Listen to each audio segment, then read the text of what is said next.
Curazao. How's it going when you look back to the first year? It's actually going really well. I mean, we're very proud to be in Curazao, first of all. We're very happy about the resort itself. It's turned out a real gem, a real diamond for us. I mean, you look around how well it has matured. You look around the activities that go on. 1 year into it, there are a lot of learnings that came out of it. A real maturity process that has happened, not just for the property itself in terms of its landscaping, but also the people. For the personnel, or the people who work here? Yes, yes, that's exactly what I mean. I mean, our team members from Curazao, and the biggest part of our team members is from Curazao, they have really matured in their approach in tourism as well. Let's not forget that most of them have come what we call green into this industry. They have never been in hospitality before. We put them through training, we put them through education in terms of hospitality, and today when you look around, we have real professionals now that can actually... They play in the Champions League of Hospitality. They play in the Champions League of Hospitality, very well said. And the number of people who come to Sandals here at Curazao, is that something that you like to see more progress in that? Yeah, progress. I mean, there's always opportunity for progress, of course. The numbers, the way we watch them, and I think that's important for Curazao as well, is we have brought a large component of American business to the island now.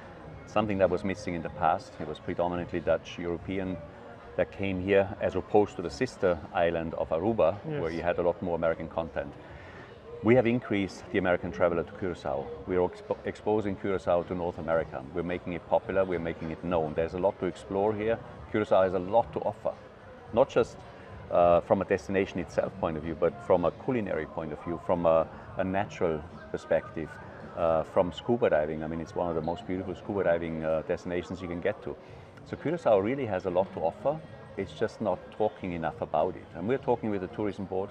We're promoting together with them. They have come a long way as well. So again, progress. We're not talking enough about it. We're not that good in the marketing of Curazao, you mean? Or? Well, in the past there hasn't been a lot of marketing. No. There hasn't been a lot of talk about Curazao and the benefits, the unique selling points of Curazao.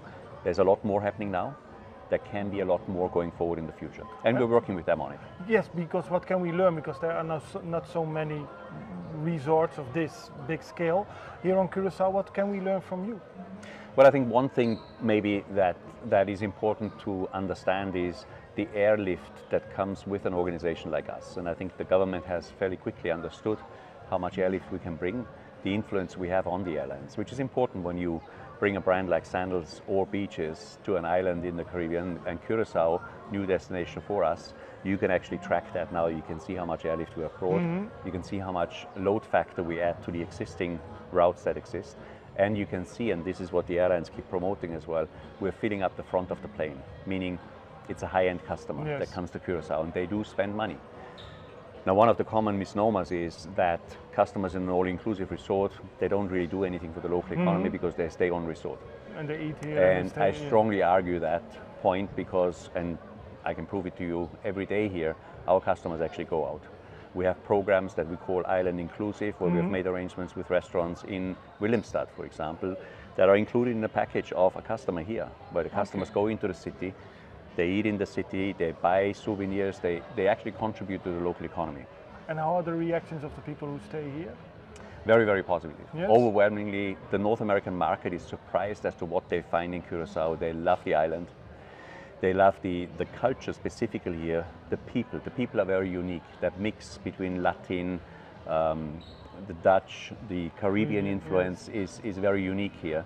And it's a wonderful mix. Because sometimes we see like comments on social media that it's expensive here to come to Curazao, and it's expensive for the tourists. Is it more expensive than go to Jamaica? No, it might be a little bit more expensive than going to Jamaica because it's further down south from a distance point of view. But it's not more expensive than many other destinations. If people are looking for a cheap destination to go, there are cheaper destinations, of course. Yes. People are looking for more expensive destinations, there are more expensive destinations. So that doesn't concern us at all from that perspective. And what do you expect for the next coming years? A lot more tourists? A lot more tourists, yes. A lot more activity in Curazao itself.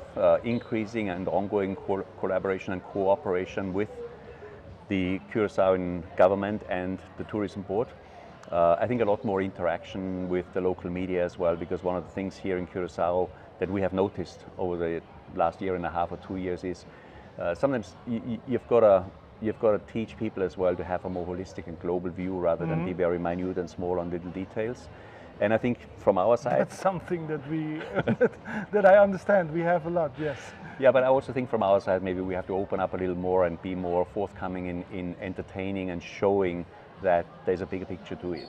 Well, you can start with the local media here, entertain them, and they're Absolutely. very happy to come. And we will do that. We're that's very a joke. happy. That's a joke. No, but we're serious. One more question about the people who work here. You just mentioned that you have to teach them to work in this kind of hospitality. Do you have enough people from Curazao here? Is it difficult to get local staff? It's difficult to get local staff, I'll be very honest with you, because there's a limited labor market. Curazao only has that many inhabitants. Yes. So there's only about 160,000 people who live here, so the labor market is limited. Same challenges like most other Caribbean nations. There's the cruise ships that are hiring out of Curazao, just like they hire out of other destinations. There's more hotels being built in Curazao, so we have internal competition as well. And what I said at the beginning, you have not enough hospitality trained professionals. So you do it yourself? So we do it ourselves, and that's expensive, but it's worthwhile doing it. The danger with it is, and we have experienced this almost everywhere in the Caribbean, is once we train people, they go out. They go out and go somewhere else. But that's the nature of our business. So yes, it's difficult. The government has been very, very supportive, has been very flexible. They understand the challenge and they allow us to bring professional, specific experts in certain areas in where necessary to train locals over a period of time. Very good. Okay, thank you very much and good luck for the coming years. Thank you.